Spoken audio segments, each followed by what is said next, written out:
Everyone, আসসালামু আলাইকুম। Welcome back to my channel. আজকে আমরা আবারও একটা করলা রেসিপি নিয়ে চলে এসেছি। এখানে আমরা মলায়া শুটকি নিয়েছি একটা করলা আর একটা টমেটো। রেসিপিগুলো হয়তো বা 3 থেকে 4 মিনিটের মধ্যে আমরা দেখিয়ে ফেলি, কিন্তু এটা বানাতে কিন্তু অনেকটা সময় লাগে আর অনেকটা কষ্ট হয়। আপনারা যদি একটা লাইক, কমেন্ট অ্যান্ড শেয়ার করে দেন, চ্যানেলটিকে সাবস্ক্রাইব করে পাশে থাকুন, এতে কিন্তু আমাদের উৎসাহ আরও বেড়ে যায়। এখানে নিয়েছি 2টা পেঁয়াজ কুচি, রসুন কুচি, নিয়েছি 3টা মরিচ, নিয়েছি টমেটো কুচি আর নিয়েছি মলায়া শুটকি। এবারে আমরা মলায়া শুটকির মাথাগুলোকে কেটে ফেলে দিয়েছি। এখানে নিয়েছি করলাগুলোকে সাইজ করে কেটে নিয়েছি। এবারে আমরা করলার তিতোটা যেন চলে যায় সেজন্য এখানে লবণ দিয়ে মিশিয়ে রেখে দিব 5 মিনিটের জন্য। এতে করে কিন্তু করলা যে তেতো ভাবটা থাকবে তা চলে যাবে। এবার আমরা 5 মিনিটের জন্য এটাকে রেখে দিব। দেখুন 5 মিনিটের মধ্যে কিন্তু এটা একদম পানি ছেড়ে নরম হয়ে গিয়েছে। এবার এটাকে আমরা একটু ধুয়ে নিব। এখানে আমরা একটা প্যান বসিয়ে দিলাম। প্যানটা যদি গরম হয়ে যায় এর মধ্যে দিয়ে দিব অয়েলটা দেওয়ার পরে এখন আমরা এর মধ্যে দিয়ে দিব রসুন কুচি। ভিডিওটা স্কিপ না করে সম্পূর্ণ দেখার অনুরোধ রইল।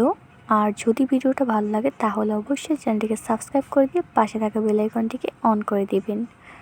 এবারে আমরা দিয়ে দিলাম পেঁয়াজ কুচি, দিয়ে দিব টমেটো কুচি। টমেটোটা দেওয়ার পরে এবারে আমরা এটাকে একটু নেড়েচেড়ে দিয়ে দিব মাথা ছাড়া যে মলায়া শুটকিটাকে আমরা ধুয়ে রেখেছিলাম ভালো করে, মলায়া শুটকিটা দিয়ে দিলাম। এবারে সামান্য পরিমাণ পানি দিয়ে দিব মশলাটাকে ভালোভাবে কষানোর জন্য। এখানে দিয়ে দিচ্ছি 1 চামচ হলুদের গুঁড়ো, 1 চামচ মরিচের ফাঁকি, দিয়ে দিলাম জিরার ফাঁকি 1 চা চামচ, গোলমরিচ 1 চা চামচ, পরিমাণ মতো লবণ। এবারে সবগুলো উপকরণকে আমরা ভালোভাবে মিক্স করে নেব। এখানে দেখুন কতটা পানি ছেড়েছে করলার। আমরা বলেছিলাম করলাটাকে ভালোভাবে ধুয়ে নিতে হবে। এবারে আমরা 3 থেকে 4 বার ভালোভাবে করলাটাকে ধুয়ে নিব।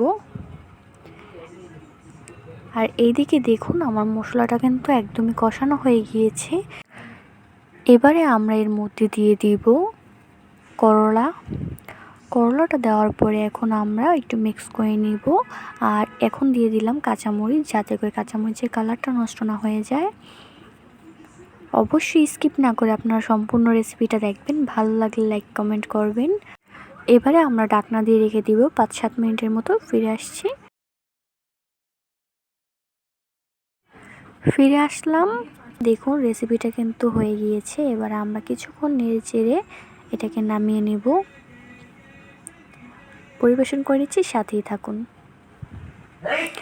দেখুন পরিবেশন করে নিয়েছি। এটা দেখতে কতটা সুন্দর হয়েছে, খেতেও কিন্তু এটা অনেক টেস্টি হবে, একদমই তিতো লাগবে না। বাচ্চাদেরও কিন্তু এই রেসিপিটা আপনারা দিতে পারেন। এই রেসিপিটা একদমই তিতো ছাড়া। তো আজকের মতো এখানেই বিদায় নিচ্ছি। ভালো থাকবেন, সুস্থ থাকবেন। আল্লাহ হাফিজ।